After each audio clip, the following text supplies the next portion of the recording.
नमस्ते दोस्तों, इस वीडियो में आपका स्वागत है। दोस्तों, यह वीडियो पति और पत्नी रिश्ता का दूसरा भाग है। तो आइए वीडियो को शुरू करते हैं।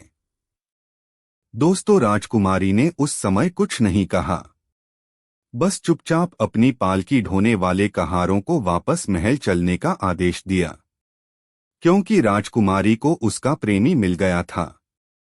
उसी समय से राजकुमारी को सब कुछ अच्छा लगने लगा था। शाम को भोजन के समय राजकुमारी ने अपनी थाली से आधा खाना खाया और बाकी का खाना राजकुमार की तस्वीर के साथ राजकुमार को भेज दिया।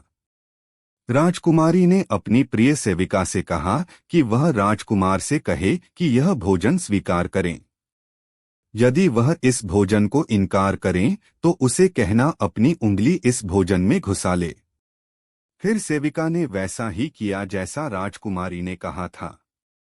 जब राजकुमार ने भोजन करने से मना किया तो सेविका ने उसे भोजन में अपनी उंगली घुसाने के लिए कहा। जैसे ही राजकुमार ने थाली के चावल में अपनी उंगली डाली तो उसे वहां उसकी तस्वीर मिली। राजकुमार सोचने लगा, राजकुमारी तो मुझसे प्रेम करती है। यह सोचकर उसने अपने हाथ पोंछे और तुरंत राजकुमारी के लिए एक चिट्ठी लिखी, जिसे उसने सेविका के साथ राजकुमारी के पास भेज दिया। जब राजकुमारी ने वह चिट्ठी पढ़ी तो उसके मन में राजकुमार से मिलने की प्रबल इच्छा जाग उठी। आधी रात को चुपचाप उसने अपना घोड़ा तैयार करवाया और सोने की अशर्फियों से भरी हुई एक थैली लेकर महल से बाहर निकल पड़ी, जहां राजकुमार ठहरा हुआ था। फिर राजकुमारी राजकुमार के पास पहुंच गई और राजकुमार से कहने लगी, तुम चौंको मत, मैं जानती हूं यह अचानक हुआ है, लेकिन मैं तुमसे बहुत प्रेम करती हूं, इसलिए बिना किसी को बताए छिपकर तुम्हारे पास आई हूं। मेरे पिता हमारे विवाह के लिए कभी सहमति नहीं देंगे, इसलिए मैं तुमसे अनुरोध करती हूं, अपना घोड़ा तैयार करो और मुझे अपने देश ले चलो, जहां हम दोनों बिना किसी भय और रोकटोक के एक साथ रह सकें।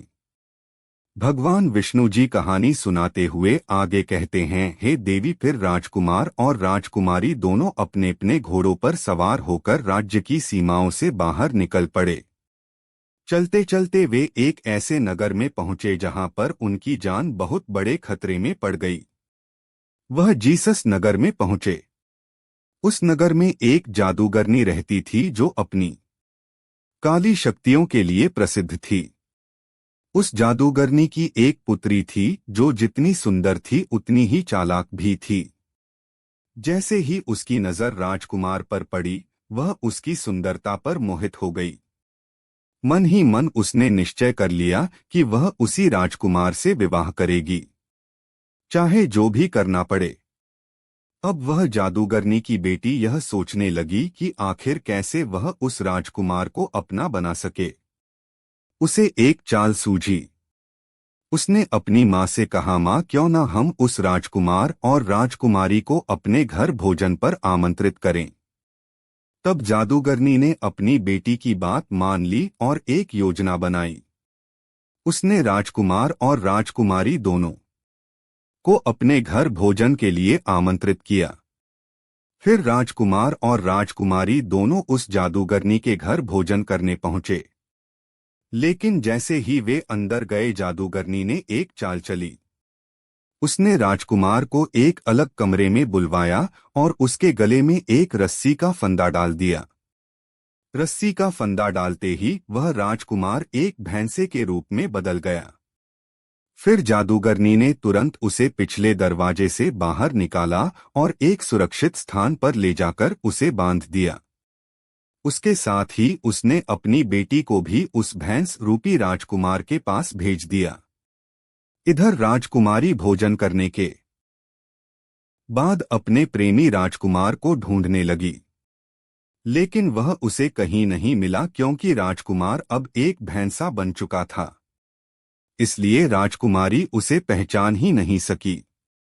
भगवान विष्णु जी कहानी सुनाते हुए आगे कहते हैं, हे देवी, इधर दिन भर वह भैंसा रूपी राजकुमार जादूगरनी की बेटी के पीछे घूमता रहता। वह जहां भी जाती वह भैंसा उसके पीछे साए की तरह चलता। फिर वह जादूगरनी की बेटी हर रात भैंसे के गले में पड़ी रस्सी का फंदा खोल देती थी और वह भैंसा फिर से अपने असली रूप यानी राजकुमार में बदल जाता था। रात भर वह राजकुमार के रूप में रहता, लेकिन सुबह होते ही वह फिर उसी फंदे को उसके गले में डाल देती, जिससे वह दोबारा भैंसा बन जाता। दिन भर वह उसे इधर उधर अपने साथ घूमती रहती। भगवान विष्णु जी कहानी सुनाते हुए आगे कहते हैं, हे देवी, उधर राजकुमारी की हालत बेहद खराब हो गई थी। कई दिन बीत गए थे और वह अब तक राजकुमार से नहीं मिल पाई थी। वह पागलों की तरह अपने राजकुमार को ढूंढ रही थी। वह बुरी तरह से परेशान और दुखी थी। उसको पता ही नहीं था कि अब वह करें तो क्या करें। वह सोचती कि आखिरकार राजकुमार मुझे छोड़कर कहाँ चला गया। उसके मन में तरह तरह के ख्याल आते। कभी वह सोचती कि शायद राजकुमार ने उसे धोखा दे दिया, लेकिन फिर उसके दिल से आवाज आती कि राजकुमार ऐसा नहीं कर सकते। वह मुझसे बहुत प्रेम करते हैं। मैं भी उससे बहुत प्रेम करती हूँ। फिर वह सोचती कहीं ऐसा तो नहीं कि किसी ने राजकुमार को मार दिया है। भगवान विष्णु जी कहानी सुनाते हुए आगे कहते हैं, हे देवी, फिर उस राजकुमारी ने अपने दुख को भुलाने और सच का पता लगाने का निश्चय किया। उसने अपने रूप को बदलते हुए एक पुरुष का वेश धारण किया और सीधे उस नगर के राजा के दरबार में जा पहुंची। वहां उसने राजा के सामने अपनी बात रखी। राजा उसकी वाणी, व्यक्तित्व और तेजस्विता से इतना प्रभावित हुआ कि हैरान रह गया। उसकी बुद्धिमानी और साहस देखकर राजा ने उसे अपने राज्य का कोतवाल नियुक्त कर दिया। अब वह राजकुमारी, जो अब सबकी नजरों में कोतवाल थी, दरबार में अपनी जिम्मेदारियां निभाने लगी। कोतवाल होने के कारण उसे कई घरों में जाने और उनके भेद जानने का मौका मिलता। धीरे धीरे उसने पूरे नगर की हर गली, हर परिवार, हर कोने के रहस्यों को जानना शुरू कर दिया। भगवान विष्णु जी कहानी सुनाते हुए आगे कहते हैं, हे देवी, समय धीरे धीरे बीतता गया। कई साल गुजर गए और फिर एक दिन उस नगर के राजा की मृत्यु हो जाती है। फिर नगर के सभी लोग उस कोतवाल को यानी राजकुमारी को राजा बना देते हैं, क्योंकि कोतवाल जो वास्तव में राजकुमारी थी, लोगों के प्रति उसका व्यवहार बहुत ही अच्छा और दयालु था। फिर एक दिन उसी नगर में एक व्यक्ति एक भैंसा बेचने के लिए राजा यानी राजकुमारी के पास आया। तो राजा रूपी राजकुमारी ने उस व्यक्ति से वह भैंसा खरीद लिया। वह भैंसा बड़ा ही अद्भुत था, क्योंकि वह किसी भी खोई हुई वस्तु को सूंघकर खोज सकता था। फिर कुछ समय बाद एक दिन वह भैंसा अचानक कहीं गुम हो गया। तब राजा रूपी राजकुमारी ने तुरंत पूरे नगर में घोषणा करवाई कि नगर के सभी भैंसों को दरबार में लाया जाए। उधर यह सूचना जादूगरनी तक भी पहुंची। अब नगर के सभी भैंसे राजा के सामने एकत्रित किए गए, लेकिन जादूगरनी ने अपने भैंसे को राजा के दरबार में नहीं भेजा। राजा रूपी राजकुमारी को जब यह पता चला कि जादूगरनी ने अपना भैंसा नहीं भेजा है, तो वह बहुत क्रोधित हो गई। उसने सिपाहियों को आदेश दिया कि जादूगरनी के घर जाकर भैंसे को जबरदस्ती दरबार में लाया जाए। भगवान विष्णु जी कहानी सुनाते हुए आगे कहते हैं, हे देवी, जैसे ही सिपाहियों ने उस भैंसे को दरबार में लाकर उसके गले की रस्सी को जोर से खींचा, वह रस्सी अचानक उसकी गर्दन से छूट गई और रस्सी गर्दन से निकलते ही वह भैंसा राजकुमार के रूप में बदल गया। फिर तो उस राजा रूपी राजकुमारी का सपना साकार हो गया और वह दौड़कर एकदम से राजकुमार से लिपट गई। उसने सैनिकों को आदेश दिया कि जादूगरनी और उसकी बेटी को तुरंत गिरफ्तार कर लिया जाए। फिर उस जादूगरनी और उसकी बेटी को पकड़कर बांध दिया गया। इसके बाद राजा रूपी राजकुमारी ने नगरवासियों से कहा कि अपने राजकुमार को ढूंढने के लिए मैंने एक पुरुष का रूप धारण किया था। मैं वास्तव में एक स्त्री हूँ। अब जब मेरा राजकुमार वापस मिला है तो मैं चाहती हूँ कि आप सब मुझे अपनी रानी और इन्हें अपना राजा स्वीकार करें। इस प्रकार नगरवासियों में हर्ष की लहर दौड़ गई। सभी ने राजकुमारी को अपनी रानी और राजकुमार को अपना राजा स्वीकार कर लिया।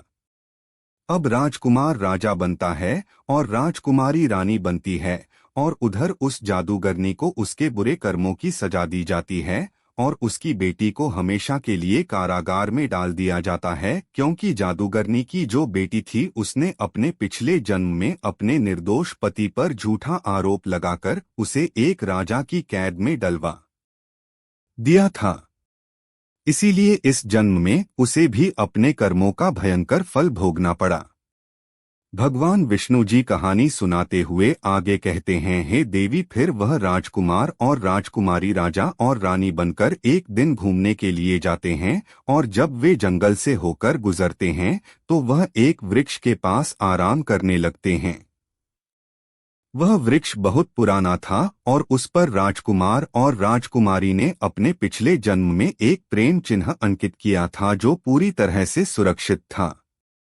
जैसे ही उनकी नजर उस चिन्ह पर पड़ी तो एकदम से उन दोनों को अपने पूर्व जन्म की सारी बातें याद आ जाती है और उनके जीवन में एक खुशी की लहर दौड़ जाती है।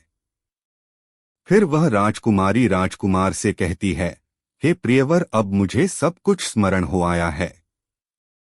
मैं आपको पिछले जन्म से ही प्रेम करती आई हूँ और आप भी मुझसे उतना ही प्रेम करते थे। मैंने उस जीवन में भी आपकी सेवा में कोई कमी नहीं छोड़ी थी, लेकिन मुझे केवल इस बात का दुख था कि मैं आपकी खुशी के लिए एक संतान को जन्म नहीं दे सकी। लेकिन देखिए, ईश्वर ने हम दोनों को फिर से इस जन्म में एक कर दिया है। हम फिर से पति-पत्नी के रूप में एक साथ हैं, क्योंकि यह हमारा सच्चा प्रेम था। मुझे पूर्ण विश्वास है कि इस जन्म में भगवान हमारी प्रार्थनाएं अवश्य सुनेंगे और हमें संतान का सुख अवश्य प्राप्त होगा। भगवान विष्णु जी कहानी सुनाते हुए आगे कहते हैं, हे देवी, समय धीरे धीरे बीत जाता है। उनके पिछले जन्म की सभी अधूरी इच्छाएं इस जन्म में एक एक करके पूरी होने लगी। कुछ समय बाद रानी गर्भवती हो जाती है और समय आने पर एक सुंदर पुत्र को जन्म देती है। इस प्रकार एक पत्नी ने अगले जन्म में अपने पति को फिर से प्राप्त किया और उसकी खुशी के लिए एक पुत्र रत्न को जन्म दिया।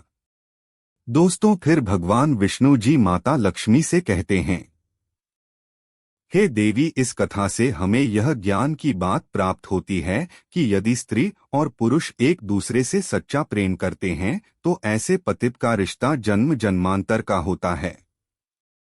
वही अगर स्त्री पुरुष को धोखा देती है तो उसे भी धोखा ही मिलता है, और यदि पुरुष किसी स्त्री को धोखा देता है तो पुरुष को भी धोखा ही मिलता है। पति पत्नी का रिश्ता अटूट विश्वास का होता है। इसीलिए पति पत्नी को हमेशा एक दूसरे के साथ विश्वास बनाए रखना चाहिए। जो स्त्री पुरुष विश्वास की डोर मजबूत रखते हैं वे 7 जन्मों तक पतित के रूप में मिलते हैं और उनके पिछले जन्म की अधूरी इच्छाएं भी भाग्य की देवी पूरी करती हैं। जिस प्रकार राजकुमारी को अगले जन्म में वही प्रिय राजकुमार पति के रूप में मिला और जो संतान प्राप्ति की अभिलाषा अधूरी रह गई थी वह भी इस जन्म में पूरी हो गई। फिर भगवान विष्णु जी माता लक्ष्मी से आगे कहते हैं कि देवी, इस कथा से दूसरी ज्ञान की बात यह प्राप्त होती है कि जो भाग्य में नहीं होता वह कभी नहीं मिलता। जादूगरनी की बेटी का आचरण शुद्ध नहीं था। वह अपनी काली शक्तियों का सहारा लेकर राजकुमार को पाना चाहती थी, लेकिन राजकुमार उसके भाग्य में नहीं था। इसलिए लाख कोशिशों के बावजूद भी वह उसे प्राप्त नहीं कर सकी, क्योंकि जो भाग्य में नहीं होता वह कभी प्राप्त नहीं होता। दोस्तों, फिर माता लक्ष्मी कथा को पूरा सुनने के बाद भगवान विष्णु जी से कहती है, हे प्रभु, अब मुझे मेरे प्रश्न का उत्तर मिल गया है और मैं इस कथा को सुनकर पूर्ण संतुष्ट हो गई हूँ। तो दोस्तों, आशा करता हूँ आपको आज की यह कथा जरूर पसंद आई होगी। अगर आपको आज की यह कथा कुछ सिखा गई हो तो इस वीडियो को लाइक जरूर करें और इसे अपने दोस्तों के साथ भी शेयर करें और हमारे चैनल को सब्सक्राइब करना ना भूलें। प्रेमले कमेंट बॉक्स में लिखिए जय श्री राधे कृष्णा। तो मिलते हैं अगले वीडियो में। तब तक के लिए आप अपना ख्याल रखें। धन्यवाद।